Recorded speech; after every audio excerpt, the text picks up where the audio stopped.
平時我哋拍攝節目啦，或者係出席活動啦，都要戴 con 戴成10幾廿個鐘，有時對眼咧會出現好乾啊，或者有啲血絲啊，即係成個好唔舒服、滑眼呢啲感覺。諗住話過嚟俾醫生睇下，係究竟可以點樣去保護隻眼。我第一次嚟到診所嘅時候係覺得個環境好乾淨啦，好舒服啦。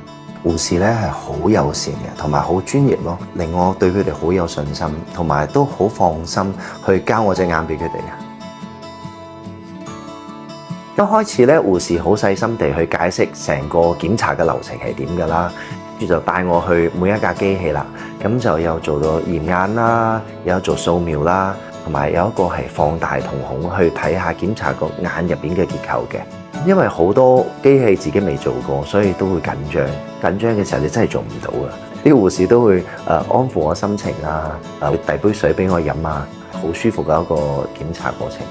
醫生好專業咁咧，幫我檢查過後咧，發覺我嘅眼係偏乾嘅，因為長期戴 con 啦，所以變成個血絲啊都比較明顯，同埋係有缺氧嘅。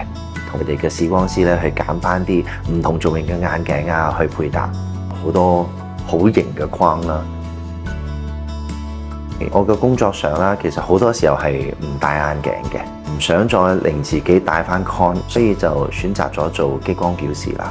一開始其實都有啲擔心嘅，因為係手術嚟㗎嘛。但因為呢邊嘅醫生咧係真係好專業，所以我就放心地將個眼交俾佢哋去做呢個手術啦。咁成個手術過程咧係比想像中嚟得快嘅喎，10零分鐘搞掂嘅喎。但係成個過程中咧係唔會有任何唔舒服嘅感覺。首先我係覺得呢邊嘅護士真係好細心，好 nice 啦。視光師咧係好了解我咯，幫我揀咗好多唔同造型嘅眼鏡去配搭我唔同嘅造型。